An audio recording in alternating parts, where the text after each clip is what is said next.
Hi friends, welcome to the Bankers View powered by IBC Institute Nashik. हम profit and loss इस topic का second part देखने वाले हैं। प्रॉफिट एंड लॉस इस टॉपिक का फर्स्ट पार्ट ऑलरेडी हो चुका है जिसमें बहुत सारे बेसिक कंसेप्ट हमने क्लियर किए हैं। तो अगर आपने वो फर्स्ट पार्ट देखा नहीं अभी तक तो आपको वो फर्स्ट पार्ट पहले देखना चाहिए, फिर ये पार्ट को आप आगे देखने के लिए कंटिन्यू कर सकते हो। ठीक है, जिन्होंने देखा है उनके लिए फिर आगे बढ़ जाते हैं। क्वेश्चन नंबर अभी 1 से मैं स्टार्ट कर रहा हूँ, मतलब ये सेकंड पार्ट का फर्स्ट क्वेश्चन है तो क्वेश्चन नंबर 1 ही कहूँगा। क्वेश्चन नंबर 1 तो देखते हैं क्या है। By selling oranges at 32 rupee a man loses 25%। मतलब अगर कोई आदमी है जो बेच रहा है ऑरेंजेस को, और कैसे बेच रहा है, 1 रुपये में 32 ऑरेंजेस बेच रहा है तो उसे लॉस होता है कितना, 25% का लॉस होता है। आगे उन्होंने कहा है how many for a rupee should he sell in order to gain 20%। तो 20% का अगर प्रॉफिट होना चाहिए तो फिर उसने कितने बेचने चाहिए, एक रुपये में कितने बेचने चाहिए, फॉर अ रुपी कहा हुआ है। ठीक है, एकदम सिंपल सा कंसेप्ट है, अच्छे से समझिए क्योंकि ऐसे एग्जाम्पल्स बहुत ज़्यादा इंपॉर्टेंट होता है। छोटे से होते हैं बट बच्चे वो भी नहीं कर पाते। तो कंसेप्चुअली अगर देखें तो बहुत सिंपल है। बस मैं क्या करूँगा, मैं कॉस्ट प्राइस ऑफ एक ऑरेंज की कॉस्ट प्राइस मैं ढूंढ लूँगा। तो cost price of 1 orange is equals to क्या होगा फिर 1/32। ठीक है, अगर 1 रुपये में 32 मिल रहे हैं तो एक ऑरेंज की कीमत क्या होगी 1/32। ये होगी एक ऑरेंज की कॉस्ट प्राइस। ये कॉस्ट प्राइस नहीं, ये सेलिंग प्राइस है। ठीक है, वो बेच रहा है। देन उन्होंने कहा है अ मैन लूजेस 25%, और इस ट्रांजैक्शन में उसे हुआ था लॉस कितने का हुआ था, 25% का। ठीक है, तो 25% का हुआ था लॉस। इन दोनों से एक चीज़ मिल सकती है, वो है कॉस्ट प्राइस। तो कॉस्ट प्राइस का फॉर्मूला क्या है, ऊपर 100 आएगा डिवाइड बाय 100 प्लस प्रॉफिट, या फिर 100 माइनस लॉस। तो 100 माइनस लॉस है तो यहाँ पे मैं लिख देता हूँ 75 इंटू सेलिंग प्राइस, ये फॉर्मूला होता है। ठीक है, तो सेलिंग प्राइस क्या है 1/32। बस बाकी क्या रह गया है, कैलकुलेशन करना। तो ये फर्स्ट एग्जांपल इस पार्ट का, तो मैं कैलकुलेशन करके देता हूँ। वैसे सभी कैलकुलेशन नहीं करके दे सकता क्योंकि कुछ काम आपको भी तो करना होगा। सभी कैलकुलेशन, इक्वेशन, लॉजिक सब कुछ मैं ही बताऊंगा, मैं ही करूंगा, तो फिर आप क्या करोगे। ठीक है, आपका भी तो फ़ायदा इंपॉर्टेंट है। तो यहाँ पे 25 4 जा 3 जा 8 जा, फाइनली मेरे पास क्या बचा है, ऊपर 1 ही बचा था। 8 3 जा 24, तो यहाँ पे बचा है सिर्फ 24। इस तरह से यहाँ से ये इंडिकेट हो रहा है, अभी देखिए क्या इंडिकेट हो रहा है कि 1 रुपये में आपने 32 बेचे थे, तो ये जो मैंने ढूंढा है वो है कॉस्ट प्राइस। तो इसका मतलब होगा 1 रुपये में 24 खरीदे हैं। तो आपका आंसर क्या होगा, option number C is the correct answer. ठीक है, अगर नहीं समझ में आया हो तो वीडियो को थोड़ा सा रिवाइंड करिए और वापस एक बार देखिए कि मैंने क्या किया है और किस तरह से ये लॉजिक्स को हमने इम्प्लीमेंट किया हुआ है। ठीक है, चलो नेक्स्ट क्वेश्चन की तरफ बढ़ रहे हैं अभी। नेक्स्ट क्वेश्चन,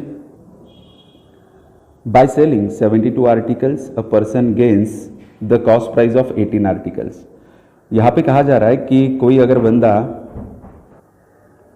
72 आर्टिकल्स बेचने के बाद उसे प्रॉफिट होगा, और वो कितना होगा, 18 आर्टिकल के कॉस्ट प्राइस जितना होगा। ठीक है, कंसेप्ट को समझिए, बहुत सिंपल सा एग्जांपल है बट बच्चे नहीं कर पाते। तो यहाँ पे अगर वो 72 आर्टिकल बेच रहा है, मतलब वो 72 आर्टिकल खरीदे भी होंगे उसने। आगे उन्होंने कहा है a person gains the cost price of 18 article, मतलब उसे प्रॉफिट हो रहा है कितने आर्टिकल्स का, 18 आर्टिकल्स का। मतलब इस चीज़ के लिए सेलिंग प्राइस ढूंढने के लिए, या फिर सेलिंग प्राइस गिवन है बट सेलिंग प्राइस के रेफरेंस के लिए कॉस्ट प्राइस तो चाहिए, क्योंकि कॉस्ट प्राइस मतलब पहले खरीदा होगा फिर बेचेंगे। और यहाँ पे जो प्रॉफिट हो रहा है वो भी 18 आर्टिकल के कॉस्ट प्राइस जितना ही तो हो रहा है। तो मैं क्या कर लेता हूँ, एक आर्टिकल की कॉस्ट प्राइस मान लेता हूँ 100 रुपये। अगर एक आर्टिकल की कॉस्ट प्राइस 100 रुपये है तो वो 72 बेच रहा है, तो 72 आर्टिकल्स की कॉस्ट प्राइस कितनी होगी 7200। 100 से मल्टीप्लाई करेंगे, उसे प्रॉफिट हुआ है कितने आर्टिकल के जितना, 18 आर्टिकल के जितना। ठीक है, तो उसे प्रॉफिट कितना हुआ है, 1800 का प्रॉफिट हुआ है। तो अगर आप एग्जाम्पल में अच्छे से देख रहे हो तो आपको ये पता चल चुका होगा कि आपके पास अभी कॉस्ट प्राइस है, आपके पास अभी प्रॉफिट है। आपके पास अगर अभी कॉस्ट प्राइस एंड प्रॉफिट दोनों चीज़ है तो आप क्या ढूंढ सकते हो, आप ढूंढ सकते हो selling price, but selling price ढूंढने की ज़रूरत नहीं है। आपको ढूंढना क्या है, find the gain percent, percent profit ढूंढना है आपको। तो परसेंट प्रॉफिट का फॉर्मूला ही क्या होता है, percent profit is equals to profit divide by cost price into 100। तो यहाँ पे मैं वही लिखने जा रहा हूँ, प्रॉफिट कितना है 1800 डिवाइड बाय कॉस्ट प्राइस कितना है 7200 और इंटू 100 करना था। ये दो जीरोज कैंसिल हो गए। सो बाकी कैलकुलेशन तो बहुत आसान से है, तो ये कैलकुलेशन करने के बाद आपको आपका आंसर मिल जाएगा। ठीक है, तो आप कर सकते हो, वैसे मैं करके देता हूँ। ये 100 जाएगा और ये 4 जाएगा, तो आंसर आएगा आपका 25। So answer is none of this. So profit percent है 25%। इस तरह से आंसर आ जाते हैं हमारे। ठीक है, बात समझ में आ गई आपकी कि आंसर क्या है। चलो, कैलकुलेशन वैसे आपको करना है, बट कभी कभी करके देता हूँ मैं, बट हमेशा ऐसी आदत नहीं होनी चाहिए आप लोगों को। नेक्स्ट कैलकुलेशन, नेक्स्ट एग्जाम्पल देखते हैं। सबसे पहले देखिए, deduction of 10% in the price of sugar enables a person to obtain 25 kg more for ₹2250। मतलब कहे क्या रहे वो, सबसे पहले चीज़ को समझिए कि वो क्या कहना चाहता है। अगर शुगर की प्राइस रिड्यूस्ड हो गई, कितने से 10% से रिड्यूस हो गई, तो वो आदमी इनेबल टू ऑब्टेन 25 kg मोर, मतलब उसे 25 किलो एक्स्ट्रा मिल जाएगा। कितने रुपीज़ में, 2250 में। तो यहाँ पे 2250 रुपीज़ में अभी उसको 25 किलो एक्स्ट्रा मिल रहा है, मतलब पहले इसी कीमत में नहीं मिल रहा था। कंसेप्ट को समझिए। ठीक है, ये क्यों हुआ है, अभी 25 किलो एक्स्ट्रा क्यों मिल रहा है, क्योंकि जो प्राइस है, जो शुगर की प्राइस है वो हो गई है कम। जो शुगर की प्राइस है वो कितनी हो गई है, जो शुगर की प्राइस है वो 10% से कम हो गई है। तो यहाँ पे ये 10% से कम होने के बाद ही उसे 25 kgs एक्स्ट्रा मिल रहा है। एक सिंपल सा लॉजिक बता दूं, मतलब आपको देखिए, पहले उसको 25 किलो कम मिलते थे, अभी 25 किलो क्या है, ज़्यादा मिल रहे हैं। मतलब new quantity and old quantity, इन दोनों में डिफरेंस कितने किलो का है, 25 किलो का है। पहले कितना मिलता था, अभी कितना मिल रहा है, उनमें डिफरेंस कितने किलो का है, 25 किलो का। ठीक है, समझ रहे हो ना आप लोग कि अभी 25 किलो एक्स्ट्रा मिल रहा है, मतलब पहले 25 किलो नहीं मिल रहा था। मतलब पहले और अभी में कितने किलो का डिफरेंस है, 25 किलो का डिफरेंस है। इतना सिंपल है। लॉजिक्स को समझिए, कैलकुलेशन खुद ब खुद अभी आपको करने ही पड़ेंगे। तो यहाँ पे क्वांटिटी का फॉर्मूला क्या है, quantity is equals to total value divide by unit value. दोनों केस में टोटल वैल्यू क्या है, 2250, क्योंकि इतने ही पैसे वो लेके जा रहा था पहले भी और अभी भी। दोनों केस में उनका जो टोटल वैल्यू है वो है 2250, बट चेंज क्या हो गया है, जो यूनिट वैल्यू है, यूनिट वैल्यू मतलब पर केजी प्राइस जो शुगर की थी वो चेंज हो गई है। तो पहले मान लेते हैं कि जो पर केजी प्राइस थी वो कितनी थी, 10x थी। ये 10x क्यों मान रहा हूं मैं, क्योंकि जो नेक्स्ट प्राइस है वो 10% से कम करनी है। 10x का या फिर 10 का 1%, सॉरी 10% कितना होगा, 1 होगा। तो अगर मैं इस 10x का 10% ढूंढ के, ठीक है, वो रिड्यूस कर दूं 10x में से, ठीक है, या फिर ऐसे ही समझिए कि अभी अगर रिडक्शन हो रहा है 10% का, तो प्राइस क्या है, 90%, बराबर ना। तो 10x का 90% कितना होगा, 9x होगा। तो ये रही आपकी न्यू क्वांटिटी, ये रही आपकी ओल्ड क्वांटिटी, और इन दोनों क्वांटिटीज में कितने का डिफरेंस आ रहा है, 25 किलो का डिफरेंस आ रहा है। अभी करना क्या आपको, इन दोनों का एलसीएम ले लीजिए, या फिर कैलकुलेशन आपको पता ही है कि क्रॉस मल्टीप्लाई करके किया जाता है। x की वैल्यू ढूंढ लीजिए और x की वैल्यू ही आपका आंसर होगा। ठीक है, अभी थोड़ा 1-2 लाइन्स लगेंगे और मेरे पास इतनी जगह अवेलेबल नहीं है तो मैं नहीं कर रहा हूँ, बट होगा। तो अभी बात करते हैं नेक्स्ट एग्जाम्पल के बारे में। तो नेक्स्ट एग्जाम्पल देखिए, an increase of 40% in the price of banana per dozen would enable a man to obtain 4 bananas less. ठीक है, क्या कह रहे देखो, अभी जो प्राइस है वो इंक्रीज हो गई। पहले के एग्जाम्पल में क्या था, प्राइस जो थी वो डिक्रीज हो गई थी। अभी के एग्जाम्पल में क्या है, प्राइस जो है वो इंक्रीज हो गई है 40% से। उसके वजह से क्या हुआ है, जो बनानास पर डजन जो प्राइस था, तो उसको 4 बनाना लेस मिलने लगे फॉर ₹40। मतलब वो 40 रुपये पहले भी लेके जाता था, 40 रुपये अभी भी लेके जा रहा है, बट अभी जब वो 40 रुपए लेके गया, बनाने वाले को दे दिया कि भाई मुझे कुछ बनानास दे दो, तो उस बंदे ने उसको 4 बनानास कम दिए। बात समझ में आ रही है? उसको 4 बनानास कम दिए। तो यहाँ पे मुझे क्या ढूंढना है, what is the increase price per dozen. ठीक है, एकदम सिंपल सा है, वही लॉजिक यूज करेंगे। तो अभी वापस एक बार, ये जो 4 बनानास है वो डिफरेंस है, 4 बनानास जो है, जो डिफरेंस है कि पहले कितना मिलता था और अभी कितना मिलता है। अभी पहले ज़्यादा मिलता था, मतलब यहाँ पे क्या आएगा, ओल्ड क्वांटिटी ज़्यादा मिलता था, इसलिए माइनस में उसे पहले लिखना पड़ता है। और अभी कम मिलता है, मतलब क्या आएगा फिर, न्यू क्वांटिटी। और इन दोनों का डिफरेंस जो है वो कितना रहेगा, 4 रहेगा। बस आपको क्या करना है, आपको यहाँ पे old quantity and new quantity ये यहाँ पे लिखनी है, और दोनों में डिफरेंस कितना है वो आपको वहाँ पे मेंशन करना है। ठीक है, तो क्वांटिटी का फॉर्मूला क्या है, वापस एक बार बता दूं, total value divide by unit value. Total value दोनों केस में 40 रुपए, पहले भी 40 रुपए लेके जाता था, अभी भी 40 रुपए ही लेके जा रहा है। डिवाइड बाय बस चेंज हुआ है, चेंज किस चीज का हुआ है, चेंज हुआ है न्यू वैल्यू का। ठीक है, यूनिट वैल्यू का चेंज हुआ है और वो न्यू में चेंज हुआ है। तो यूनिट वैल्यू पहले मान लेते हैं कि वो 10x होगी। ठीक है, ओरिजिनल वैल्यू क्या होगी, 10x। 100x मान लो, 1x मान लो, मैं 10x क्यों मान रहा हूं, क्योंकि देखिए मुझे सिंपल जा रहा है, क्योंकि 10x इसका मतलब 10 का अगर मैं 4% ढूंढूं, 40% ढूंढूं तो कितना मिलेगा मुझे, 4। बात समझ में आ रही है आपको? 10 का अगर मैं 40% ढूंढूं तो वो 4 आएगा, और वो प्राइस इंक्रीज हुई है मतलब 14 हो गई है, क्योंकि 10 तो ओरिजिनल थी, 4 से इंक्रीज हो गई तो 14। मतलब ये लिखने के लिए मुझे आसान जा रहा है ना। इसको अगर मैं पॉइंट में, डेसिमल में या फिर फ्रैक्शन में लिखूं तो वो मेरे लिए एग्जाम्पल बड़ा हो जाएगा। ओरिजिनल प्राइस को 10x, चाहे कुछ भी मान सकते हो आप, मतलब यहाँ पे 100x भी मान सकते हो, तो यहाँ पे 140x आएगा। ये आपके ऊपर डिपेंड है कि आप एग्जाम्पल को कितना सिंपल, कितना डिफिकल्ट, या फिर कैलकुलेशन के लिए कितना बेहतर बनाना चाहते हो, इसके ऊपर डिपेंड करता है सब कुछ। तो वो अच्छे से देखना है आपको। ठीक है, तो ये कैलकुलेशन कर लीजिए तो आपको आंसर मिल जाएगा। वापस वही कहूंगा कि क्रॉस मल्टीप्लाई करना है या फिर एलसीएम लेके आप दोनों तरीके यूज करके x की वैल्यू ढूंढिए, और वो x की वैल्यू आपको कहाँ पे डालनी है। सबसे पहले तो x की वैल्यू ढूंढिए, आपको इंक्रीज प्राइस पूछी गई है, मतलब आपको वो वैल्यू कहाँ पे डालनी है, 14x में डालनी है। तो 14x मतलब आपका आंसर होगा। पहले तो x ढूंढिए, फिर 14x में उसका वैल्यू डाल दीजिए, तो आपको आपका आंसर मिल जाएगा। अभी देखते हैं next example. A dishonest dealer professes to sell his goods at cost price. एक डिसऑनेस्ट डीलर है जो क्या करता है, प्रोफेसेस मतलब दिखाता है कि जो भी मैं गुड्स है, मेरे पास जो भी प्रोडक्ट है उसे मैं कॉस्ट प्राइस पे ही बेच रहा हूँ। But he uses a weight of 960 grams for the KG weight. But वो क्या करता है, 960 ग्राम्स का ही वेट यूज करता है इंस्टेड ऑफ 1 kg।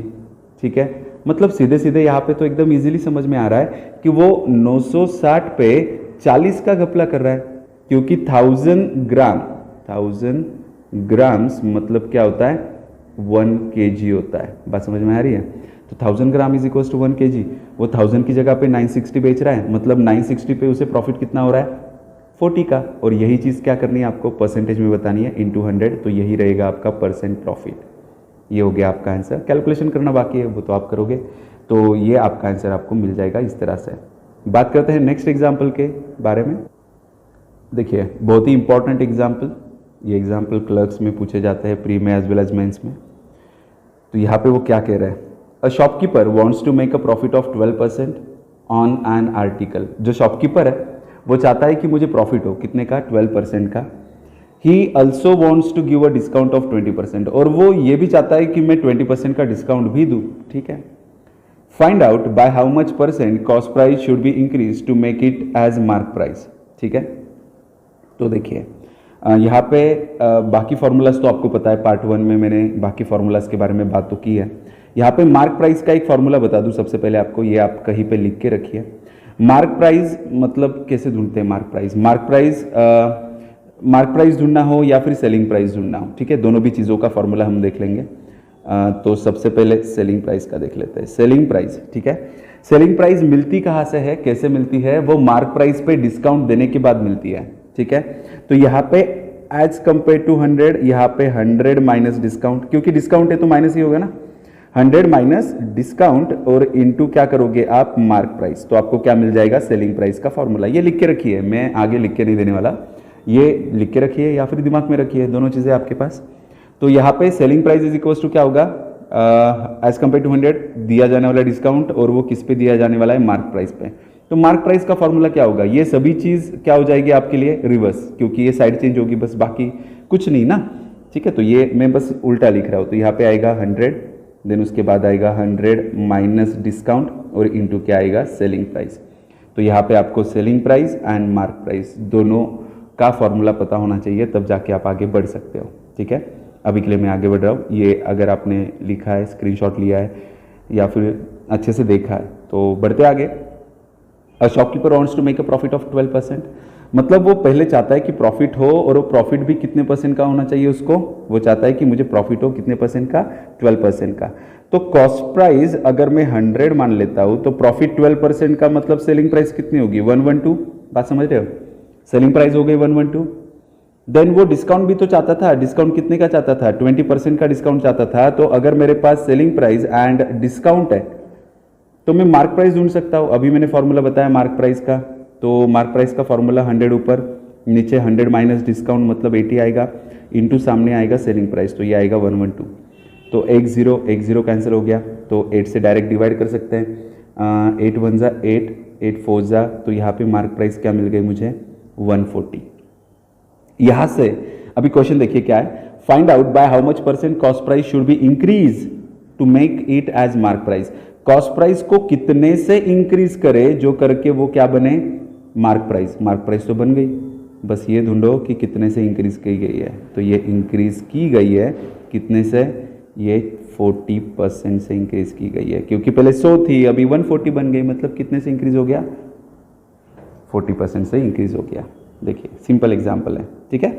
चलो अगर नहीं समझ में आ रहा है तो रिवाइंड करिए वीडियो को, मैं और एक एग्जांपल ले रहा हूँ, वैसे आप टेंशन मत लीजिए, जो भी नहीं आ रहा है, जो भी नहीं बन रहा है आपसे, मैं हूँ यहाँ पे, ठीक है, मैं आपकी हेल्प तो करूँगा ही। तो और एक एग्जांपल देख लेते हैं जिससे हो सकता है कि जो नहीं क्लियर हुआ है वो क्लियर हो जाए आपका। तो एग्जांपल देखिए क्या है, तो उन्होंने कहा है a shopkeeper wants to make a profit of 20% on an article, he also wants to give a discount of 20%। वो प्रॉफिट भी कमाना चाहता है 20% का, और वो डिस्काउंट भी देना चाहता है 20% का। तो उन्होंने कहा है कि by how much percent cost price should be increase to make it as mark price. मतलब पहले एग्जांपल जैसा ही है, शुरुआत हम करेंगे कॉस्ट प्राइस से। कॉस्ट प्राइस को अगर मैं क्या मान लेता हूँ, 100 मान लेता हूँ, तो वो पहले प्रॉफिट चाहता है 20% का, मतलब सेलिंग प्राइस क्या होनी चाहिए उसकी, 120। देन वो डिस्काउंट भी चाहता है 20% का, तो 20% का डिस्काउंट। तो इन दो चीज़ों से क्या पता चलता है, मार्केट प्राइस, और मार्केट प्राइस का फॉर्मूला मैं बता चुका हूँ। ऊपर 100 लिखते हैं, नीचे 80 लिखेंगे, और यहाँ पे क्या आएगा, सेलिंग प्राइस जो रहेगा 120। 0 0 कैंसिल होगा, सो 8 1 जा 8, सॉरी इसे डिवाइड करना पड़ेगा छोटा,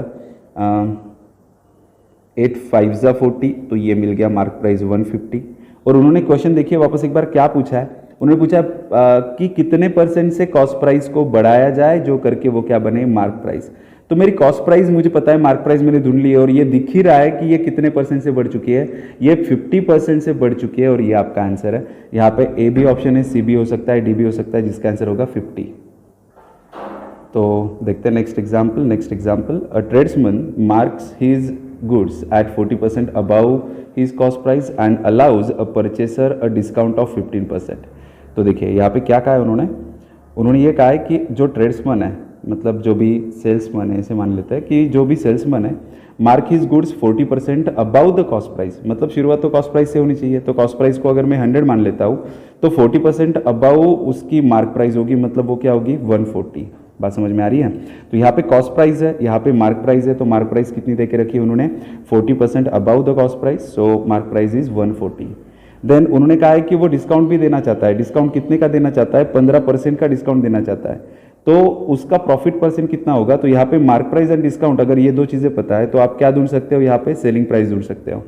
तो सेलिंग प्राइस ढूंढना, देखिए मार्क प्राइस में डिस्काउंट फिर दे के ही सेलिंग प्राइस बनता है। तो यहाँ पे सेलिंग प्राइस अगर आपको ढूंढना है तो सेलिंग प्राइस का फॉर्मूला मैंने लिख के दिया था, जिसमें 100 नीचे आता है, ऊपर आएगा 15% का डिस्काउंट, मतलब 100 माइनस 15 85 एंड इंटू आएगा 140।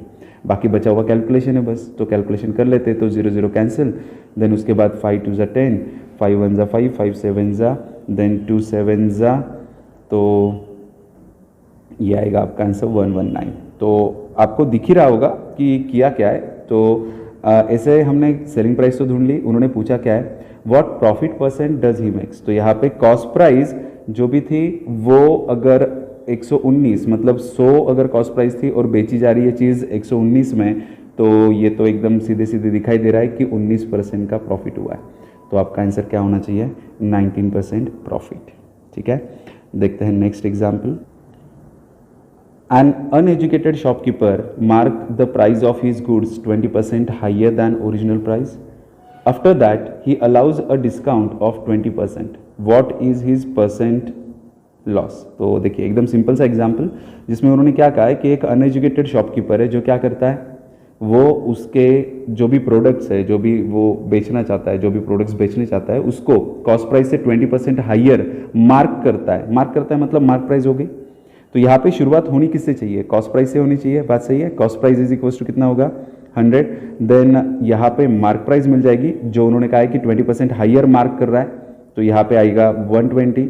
और वो डिस्काउंट भी दे देता है क्योंकि अगर वो अनएजुकेटेड शॉपकीपर है तो उसे इन चीज़ों के बारे में पता नहीं। उसको लगा कि 20% से बढ़ा के 20% कम कर दूंगा तो कोई फर्क नहीं पड़ेगा, बट फर्क बहुत ज़्यादा पड़ रहा है क्योंकि जब आपने 20% से वैल्यू बढ़ाई तो वो बड़ी बन चुकी थी, और उस बड़े का अगर आप 20% ले रहे हो तो वो छोटे से बड़ा ही होगा क्योंकि बड़े वैल्यू का 20% बड़ा ही होता है। तो यहाँ पे डिस्काउंट कितना आ गया? 20% का। और आप ढूंढ सकते हो सेलिंग प्राइस जिसमें 100 नीचे आएगा, ऊपर आएगा 80, यहाँ पे आएगा 120, 0 0 कैंसिल। सो 2 5 ज़ा 10, 2 4 ज़ा 8, 5 से डिवाइड कर सकते हो, 5 2 ज़ा 10, देन 5 4 ज़ा 20, सो 4 4 ज़ा 9 एंड 4 2 ज़ा 8, मतलब ये 1696। तो यहाँ पे मुझे क्या पता चल चुका है? देखिए एग्जाम्पल में मुझे ये पता चल चुका है कि जो 100 रुपये की चीज़ थी उस बंदे ने 20% बढ़ा के 20% जब माइनस किया तो वो 96 में बेची जाने लगी। मतलब जो उसने गलती की है उस गलती की वजह से उसको नुकसान उठाना पड़ेगा। कितने परसेंट का? 4% का। तो बस यही तो ढूंढना था कि उसे कितने परसेंट का लॉस होगा, तो उसे होगा 4% का लॉस। इस तरह से ये एग्जाम्पल था। बात करते हैं नेक्स्ट एग्जाम्पल के बारे में। तो ये एग्जाम्पल आपके सामने उन्होंने कहा है, find out the single discount equivalent two successive discounts of 10%, 30% and 20%। Successive मतलब होता क्या है? सक्सेसिव मतलब एक के पीछे एक दिए जाने वाले जो भी डिस्काउंट्स है या फिर जो भी वो बात कर रहे हैं वो। अभी के लिए मेरे पास डिस्काउंट है कि वो सक्सेसिवली 3 डिस्काउंट दे रहा है। मतलब अगर मैं कंसिडर करूँ कि 100 रुपये की चीज़ थी, पहला डिस्काउंट मिल रहा है आपको 10% का जो यहाँ पे मेंशन है, तो आएगा एज कम्पेयर टू 190। दूसरा डिस्काउंट जो है वो 30% का है, मतलब एज कम्पेयर टू आएगा 70। एंड तीसरा जो डिस्काउंट है वो एज कम्पेयर टू 120 मतलब आएगा यहाँ पे 80। इस तरह से अभी मुझे मिल जाएगी कि वो चीज़ फाइनली मिल कितने में रही है। ठीक है, ढूंढ लेते हैं। तो ये जीरोज़ कैंसिल हो गए, देन ये 2 ज़ीरोज़ और ये 2 ज़ीरोज़ को कैंसिल कर देता हूँ, फिर ये 1 ज़ीरो कैंसिल हो जाएगा। तो जो भी मेरे पास बचा है वो देख लेते हैं कि अभी क्या बचा है, फाइनली आउटकम में क्या होगा। तो यहाँ पे देख रहे हो आप, तो ये मल्टीप्लाई होने के बाद आएगा 504 और डिवाइड में 10 होगा, तो आंसर आएगा 50.4। तो जो 100 रुपये की चीज़ थी, देखिए समझिए इस चीज़ को, कि जो 100 रुपये की चीज़ थी वो अभी कितने में बेची जा रही है? 50.4 में। मतलब अगर मैं सिंगल डिस्काउंट के बारे में बात करूं तो आपको सिंगल डिस्काउंट मिल कितने का रहा है? वो मिल रहा है 49.6 का। तो आपका आंसर क्या होना चाहिए? 49.6। ऑप्शन में तो नहीं है, बट यही आंसर है कि आपको सिंगल डिस्काउंट क्या मिलेगा, equivalent to this 3 discounts is 49.6। तो यहाँ पे 49.6% ये डिस्काउंट होगा। ठीक है, तो बढ़ते हैं नेक्स्ट एग्जाम्पल के बारे में, देखते हैं कि उन्होंने अभी नया क्या लाया है।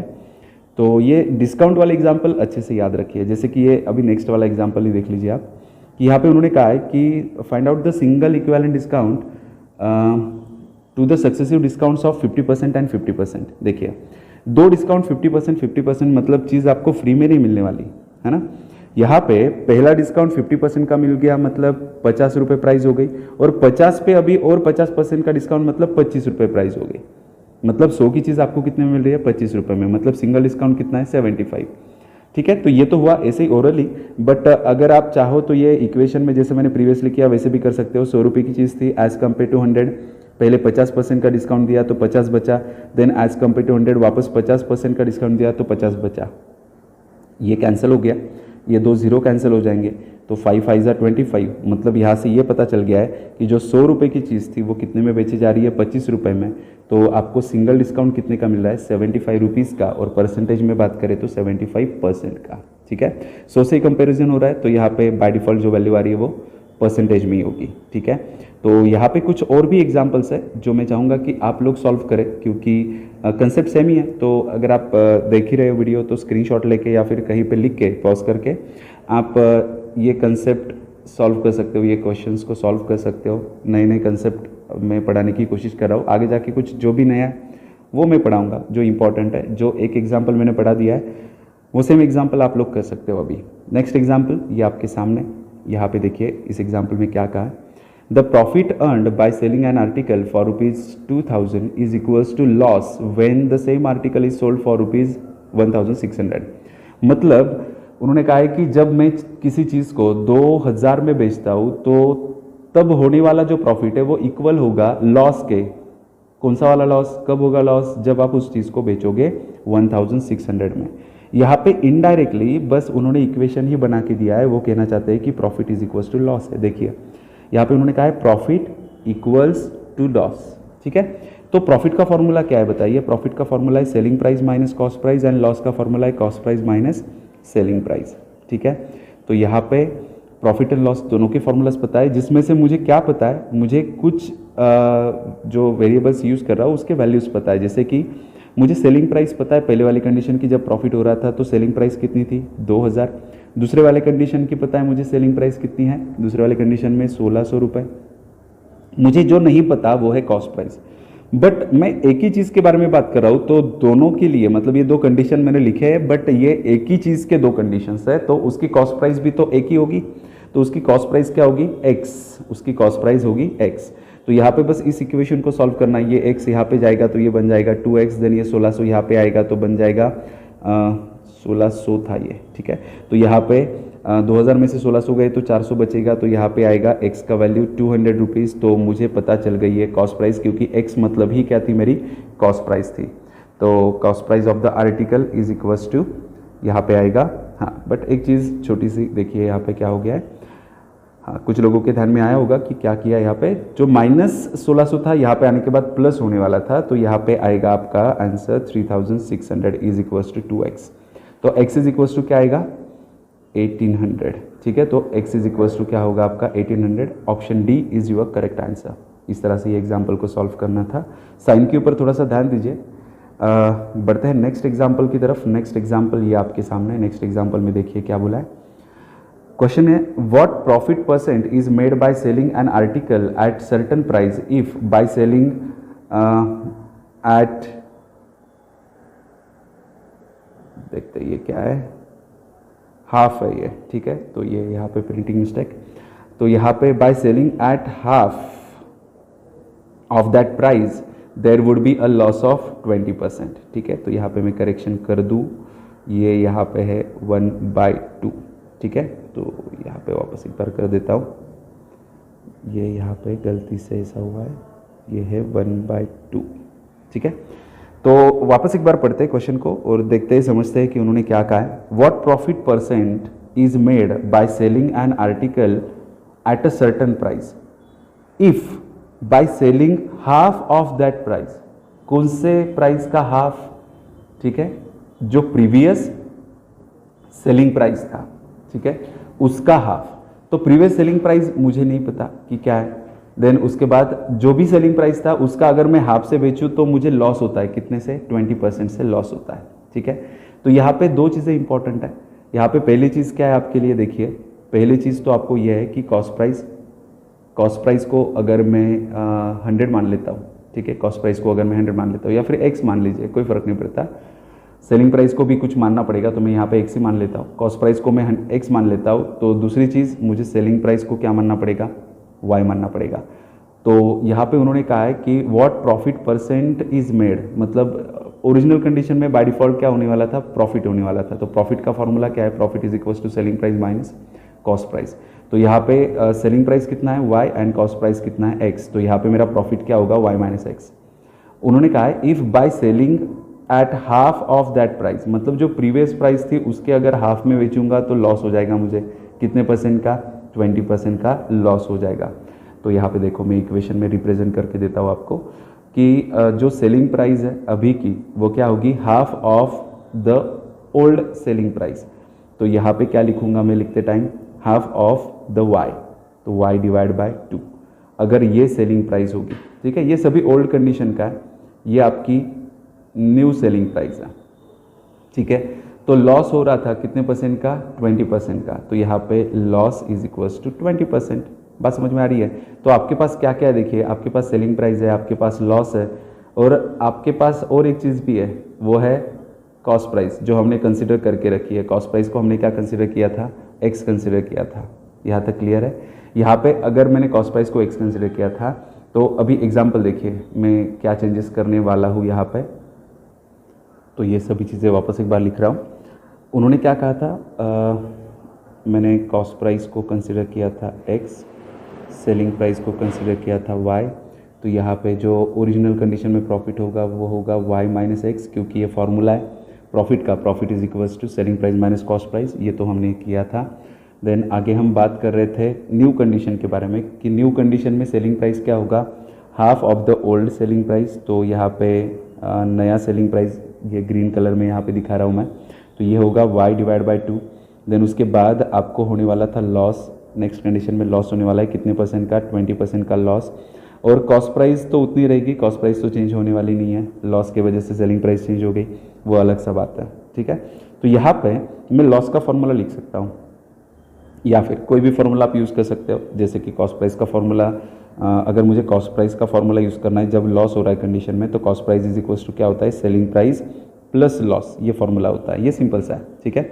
तो कॉस्ट प्राइस क्या है मेरी? एक्स, तो कॉस्ट प्राइस एक्स है, सेलिंग प्राइस कितनी थी? वाई डिवाइड बाई 2 थी, एंड प्लस लॉस कितना हुआ है? 20% का। तो 20% का लॉस हुआ है किस पे? कॉस्ट प्राइस पे, ठीक है।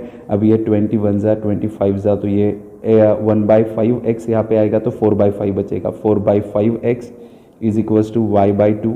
तो मुझे x डिवाइड बाई वाई की वैल्यू यहाँ से मिल जाएगी, ठीक है। अभी देखिए मैं x डिवाइड बाई वाई की वैल्यू यहाँ पे लिख रहा हूँ। ये x सिर्फ यहाँ पे जाएगा तो y एज इट इज़ रहेगा, x नीचे आ गया तो ये 2 जो है वो ऊपर जाएगा, 4 2 8, 8 डिवाइड बाई 5। तो यहाँ पे से मुझे क्या पता चला है, अगर आप अच्छे से देख रहे हो तो इस कंडीशन में से मुझे ये पता चला है कि जो मैंने x माना था वो थी मेरी कॉस्ट प्राइस, तो ये कॉस्ट प्राइस मिल चुकी है मुझे 5 रुपये, मान लेते 5 रुपये, और y जो है वो सेलिंग प्राइस है वो है 8 रुपये, मतलब 5 रुपये पे 3 रुपये आपको एक्स्ट्रा मिल रहा है। तो आपका ओरिजिनल प्रॉफिट कितना है? 3 रुपये, किस पे? 5 रुपये पे, और आंसर देना है आपको परसेंटेज में, तो 5 2 10 एंड 0, तो आपका आंसर होगा 60%। इतना सिंपल है, ठीक है। ये कंसेप्ट को गहराई से अगर आप समझते हो तो फिर आप ये एग्जाम्पल्स बहुत आसानी से कर सकते हो, नहीं तो ये एग्जाम्पल डिफिकल्ट लगते हैं हमेशा बच्चों को, बट ये डिफिकल्ट नहीं होते, ठीक है। चलो, तो अगर नहीं समझ में आया तो आप वापस एक बार रिवाइंड करिए। नेक्स्ट एग्जाम्पल की तरफ अभी मैं बढ़ रहा हूँ, देखते हैं नेक्स्ट एग्जाम्पल क्या है। तो नेक्स्ट एग्जाम्पल है, a dealer bought a horse at 20% discount on its original price. मतलब वो ओरिजिनल प्राइस पे भी क्या कर रहा है? 20% का डिस्काउंट ले रहा है। और उन्होंने क्या कहा है? ही sold it at 40% increase on the original price, ठीक है। तो देखिए उसकी जो ओरिजिनल प्राइस है, मैं ओपी लिख रहा हूँ, ओरिजिनल प्राइस कितना मान लेते हैं? 100।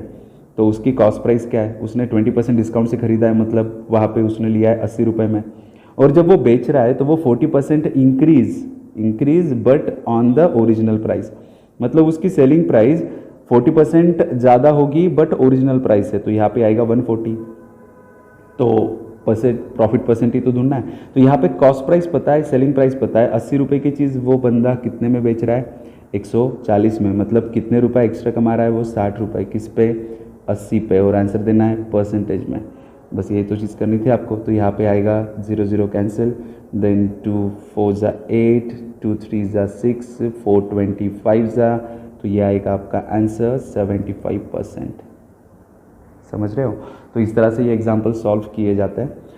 बढ़ते नेक्स्ट एग्जाम्पल की तरफ। सिंपल था, लॉजिक बहुत सिंपल है, बट आपको थोड़ा सा प्रैक्टिस नहीं होगा तो प्रैक्टिस करना पड़ेगा, बार बार एग्जाम्पल्स को देखना पड़ेगा, सोचना पड़ेगा, और कुछ प्रैक्टिस एग्जाम्पल खुद से भी करने पड़ेंगे। ये एग्जाम्पल कहते हैं, ये आखिरी एग्जाम्पल होगा। A fruit merchant makes a profit of 25% by selling mangoes at certain price. If he charges ₹1 more on each mango he would gain 50%। Find what price per mango he sold at first. एकदम simple सा example, बस logics clear होनी चाहिए। तो यहाँ पे देखिए, तो उन्होंने कहा है कि ओरिजिनली वो 25% का प्रॉफिट कमा रहा था, बट अगर हर एक मैंगो पे अगर वो 1 रुपये ज़्यादा चार्ज करेगा तो उसको 25 की जगह पे 50 का प्रॉफिट होगा। मतलब कितने से प्रॉफिट बढ़ेगा? 25 से प्रॉफिट बढ़ेगा।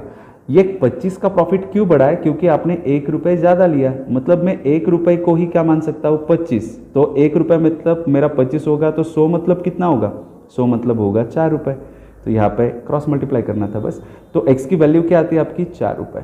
और आपको यही तो ढूंढना था कि ओरिजिनल प्राइस क्या है। देखिए, कुछ एग्जाम्पल बहुत आसान होते हैं, बट आपके पास वो व्यू होना चाहिए जिससे आप एग्जाम्पल को सिंपल बना पाओ। ऐसे बहुत सारे एग्जाम्पल्स हैं, तो प्रैक्टिस करते रहिए। तब तक के लिए फिर नेक्स्ट वीडियो तो अभी मैं नेक्स्ट पार्ट में डालूंगा ही, उसमें एडवांस लेवल के एग्जाम्पल्स होंगे। अभी के लिए ये बेसिक्स आपके क्लियर हो जाए तो एडवांस लेवल तक आप पहुंच सकते हो। Thank you very much.